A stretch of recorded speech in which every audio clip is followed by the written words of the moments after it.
Why the hell on IMDb does it have director's star signs? Thank you very much for joining us for an episode of Film Club. I'm one of your hosts, Andy Harrison. To my right, as always, it's Andy Donaldson. Capricorn. Every single week in Film Club, we invite you along to watch a film with us. We dive into some of the cinema's best before coming back here to talk it out. Andy, what have we been watching this week? By the way, before everybody gets started, happy 2018 to everybody. Happy 2018. Happy 2017 plus one. Well, don't tell them that. Eh? So, go on. What have we been watching for the first film of 2018? To Kill a Mockingbird. To Kill a Mockingbird. By What is Robert Mulligan. by Rob Mulligan, who is a Virgo. Can't believe it tells you that. So, let everyone know what's To Kill a Mockingbird about. Oh God. I know that's a question. It's a family, single father, I assume widowed, with two kids. One bloke who's a bit older. I say bloke, he's a lad. He's a proper lad. He's probably what 10 girls. She's about 8 or something. Or he's 8 and she's 6. There's 2 years difference. Yeah, she's just starting school, isn't she? So. Yeah. I should be about 6 then. Anyway, so they like together. They have a good. The two good siblings. Meet another kid called Dill. There you go. It's called Dill, and it's just on about like the dad's a lawyer, and it's just like family life. And then we've got this thing about this guy over the house next door. He seems like this almost like he's got mental issues. They call him Boo. Yeah. I can't remember what his surname is. Boo something. And yes, so they make up the story and they introduce this Boo. They don't show him. They're just like, they're scared of him. And he goes through, and what it turns out is his dad's a lawyer and he gets assigned to a case to defend a black man. And obviously at this time, obviously it's in the 1800s, isn't it, something? 19th century? This is in the 19th century. Yeah, 19th century. No, sorry, this is in the 20th century, early 20th century. The film's made in, 1962 the film came out. This looks like it's set, I want to say turn of the century. Maybe 1910, 1920, that sort of period. But either way, it's around that era, so obviously racism is a huge thing, like, the second-class citizens. Yeah. Him defending this black guy stirs up a lot of racial tension in the town. Especially towards like the hillbilly characters who are just like, essentially all the racial slurs that they have towards the black people is towards this. What's he called again? Atticus Finch. Atticus Finch. So he becomes almost a victim himself, and it's about his defense and the kids. It's essentially you see it from the kids' eyes, and it's about like this town and how racism is such a big thing in it. It's in the 1930s, by the way, early 1930s. But it's family life, and then it's about the father defending a black man. Yep. And all of like the kind of stuff that comes from that. And I don't really know how to go with this. I will say one thing straight into it. It is for me the summer. It's a Wonderful Life. Yeah, it's a good way of putting it, and I think adding on to the fact that it does feel summery because a lot of it's told through the eyes of Scout, and she's actually narrating it like years down the line. Yeah. She's actually like narrating it as part of her history, and a lot of it's told from their perspective. For a big chunk of it, you get the perspective of the kids. Aye. You don't get the perspective of Atticus. No. It's based off a book, Harper's To Kill a Mockingbird, hence the name. Yep, a very highly regarded novel. Potentially the best book in the world, people say. It's like a lot of people, there's probably going to be a lot of people who are watching this who have read it at school. I haven't read it actually myself. Loads of people, actually I was talking to some of my students earlier today, and a bunch of them read it for English here. It's much bigger in America, I know that. Yeah. We have Jane Eyre. See, I didn't really. We watched Mary Shelley's Frankenstein. You see, you watched Mary Shelley's Frankenstein. We read Mary Shelley's Frankenstein. We actually did a play. Oh, we did that as well. It's a good book. Yeah, it was actually really. And Romeo and Juliet, of course. Yep. With the sink in his hand, he's got blood all over them. Now, first thing first is the relationship, the chemistry between the three Atticus, even the kind of the maid lady. Yeah. So the basically Atticus, Scout, and Jem. They're amazing together. See how they are together. I mean, you see how Jem looks out for Scout, how Scout's got his tomboy tendencies and stuff like that. Yeah. She's very kind of like She likes fighting, sticking up for her family. You got Atticus, who was a very, very... Honestly, I was reading about it as well, and it said Atticus Finch is regarded as like one of the best protagonists ever because he has such a way of dealing with situations when she's having a fight. He almost like knows how to go around it, or he knows that they're slightly better off because he's a lawyer, but at the same time he's very modest about it, and he's very like... Yeah. You know, this doesn't mean to say that they're any better. You know, we're all equal and stuff like that. Hence, the whole film's about that. Really. Yeah, his character's built on ideology and built on like a strong belief system, not like a religious belief system, but a strong belief system. He's morally probably the most forward-thinking of the town. Yes, like not just that, but he's an inspiration to all around him. Yeah, and this is what's interesting because he's so high regarded in the community. For him to take on that case and to do so with such motivation, because he does believe that the guy he's been accused of raping a white girl, who seems to have some sort of issue with herself, doesn't she? When it comes to it culminates in this final court scene. Well, it doesn't actually. Towards the very end of the film, there's this huge court scene where it all kind of builds up to, and you essentially find out that the girl fancies the guy, the defendant, doesn't he? Yeah. She's clearly kind of attracted to him. But of course, this is a huge no-no at that time. It's kind of suggested that the dad found out, and he started beating her. Yeah, and then she's kind of channeling that anger into putting this guy away, getting him presumably given the death penalty. Now, of course, which is sad, really. Now, of course, Atticus, he believes him, so he sticks up for him. There's a few parts around the film where he comes back, and the defendant, the black man, he's in a prison. There's a mob, doesn't it, that come up? Yes, and Atticus is sitting outside. And he's called Tom, by the way. Tom, thank you, Tom. So the defendant, Tom. And they have a great relationship. And Tom is in the prison, Atticus is outside reading a book, very coolly, and the mob come across. The kids are also watching as well from the back. Yes, yeah. And the mob's like, you feel like something's going to go down, but again, Atticus handles it so coolly.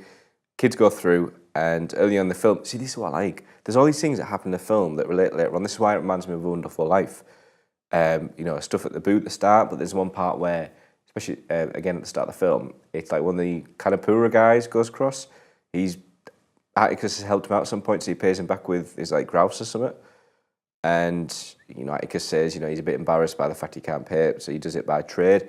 Now, Scout, when they go in there, when the mob's there, Scout goes, "Oh, hi, Mr. So-and-so. I met, your kid. He's a really nice guy. Can you say hello to him?" Yep. And this guy, like, he's overcome, and he's just like, "Hi, this is wrong. Come on, guys, let's go." Yep. Because the kids are there, and it's a great way of just nailing and breaking mob mentality. Yeah. By making someone humanized again. You personalize somebody, and suddenly they are once again responsible for their actions. And it's the innocence Scout is is kind of, but I think she's also intelligent enough to be aware of what she's doing a little bit. Not necessarily at first, but as she sees them react, she keeps going on it. And you start to really appreciate the intellect of everyone involved in the family. And that builds into their kind of charm as a family, as a unit. They're brilliant. They are brilliant. I was just going to say, going on a gem and how he, how he goes about it. Like I said, he's always looking after Scout. Yeah. You got the end of the film where he's walking to school and she's a bloody ham, isn't she? Yeah. It's hilarious. Which is the funniest thing in the world. I didn't expect that. I was just like, it's quite funny. Going back home, and what happens is they get attacked by the main mobster guy. Not mobster. The guy who's the father of the girl that was accused of being the victim of rape. He is called Mr. So-and-so. I do apologise. Carry on. I'll find it. Basically, he goes, he goes and he starts attacking the kids because they're going through like a shortcut through woods. And he attacks Jem. Scout gets knocked back, but a costume saves her. She can't really see much. And going back to the very start of the film, it's only Boo that comes and saves him. So you see a guy apprehend him. It turns out he ends up stabbing the nasty guy. Carries an unconscious Jen who's had a broken arm back home. And Scout comes back, embraces Atticus, says, "Oh, Daddy." Yeah. Actually, Atticus. Because she calls him Atticus, not Dad, interestingly. And it turns out Boo's there, which I was so happy to see. Robert Duvall. I was debut appearance. That reveal is borderline one of the most terrifying things in the world. Oh, he's in the corner. He's in the corner. But this plays into one of the film's strengths, which actually it's while like your brain might start thinking, "Oh my god, this is a terrifying moment," the score grabs you and pushes you the way and goes, "No, you know what this guy has done. This is a really nice moment where we found this guy who's clearly got like social issues, kind of like there's a mental problem going on, and he's actually in the corner. He's scared. Don't be afraid of him." Yeah. Because the score throughout this film is phenomenal. The score kills it, and it's done by Elmer Bernstein. Who? What's he done? I have no idea. Go on. Magnificent Seven, Great Escape, to name a few. Of course. Yeah, which he's got that. I should have known because he's got that same sort of like big, bolstery orchestral sound when needed. But Animal House. favorite thing about it, he knows when to back off and just have these long stretches of no music. The silence in this film is superb. Yeah. No, that's a very good point. Especially that mob part there. The silence in this film was so noticeable, and it was. I'm glad you mentioned that because this is something I was thinking last night. I should have wrote it down. I completely forgot. Should. No, but there's some exceptional moments where something happens and it just kind of like drops, and there's not even any dialogue, and it's just the use of silence is amazing, and it's just someone speaks. It's almost like whether you're shocked, whether you're like someone's controlling the situation, where like obviously to add dramatic effect as well. I mean, my favourite example of it is when they've just had the bad news in the courtroom, and all the people who are on the upper balconies from the black community, they all stand up, and Atticus is just getting his things together, and he just walks out. And it's like when he says, down. He says to Scout, "Come on, stand up for your dad," and it's just that I like how he shot it. I like how he just shoots him. While we're on the subject, this is probably the best court scene I have ever seen in a film, ever. In a film. It's this huge, lengthy sort of like emotional roller coaster, which almost breaks one of the rules of cinema of like show don't tell. This is all about tell don't show, because that remains that layer of mystery, and it's only when you start to see like the breakdown, the emotional breakdown of Tom at the end, that you really 100% sell like his story, his side of it, and you go, that's why Atticus believes him. Incredible, yeah. That like who plays Tom?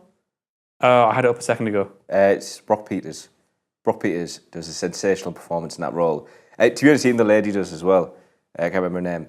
And she's like got this crazy vibe to her, but like almost like she's been told what to do. But then Brock Peters, who plays Tom, he comes across and he just, like as you said, he sells it. And he's just fucking hell, it's heart wrenching. Yeah. On a slight side note, I know what we're doing next week for Film Club, because you know you're on court scenes, but we'll go on that in a second. Are we about to top it next week? Well, you were on about best court scenes, and one I'm thinking of was Tyrion Lannister in Game of Thrones. Oh yeah. But I'd put this above that. Well, for me, it's like the only ones that could compete.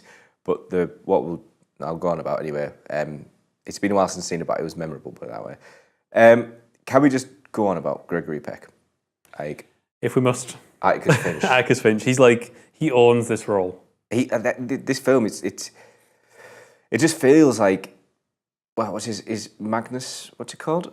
Oh, is that Magnum Opus? Can you apply that to an actor? Difficult because he's not creating a thing. Is it because it's more director when you create something? Yeah, I've never heard it applied. I don't know. This is his masterpiece. Let us know in the comments below if you would ever refer to an actor's performance as a magnum opus. But this is his standout it's a defining role. Defining role. There we go. Thank you. Defining role. How he, like, you know, we're going about Atticus Finch, how he handles everything, the way he. There's parts where you see this where he's hugging Scout, or like he's putting her to bed, and you genuinely feel like it's their real life father and daughter. Yep. It's not just that. Even though, to your point earlier, they don't call him dad. Yeah, which I love it. Like, yeah. And he doesn't even explain it as well. They barely explain it. Yeah, it just says that Jim started calling him it, so Scout calls him it. Yeah. And no reason for it. And it's not out of lack of respect at all. No, just that's how it is. Yeah. That's genuinely just live with it. If anything, it kind of brings them closer, I think. Yeah. It's interesting. And it's just how he holds himself, and again, using that silence, and it's just, well, acting with your eyes sort of thing, and the way he looks and everything. There's that amazing moment where he's inside the house. Was it inside the house? Point is, it's just after Tom's been murdered by the sergeant, and he's on the phone.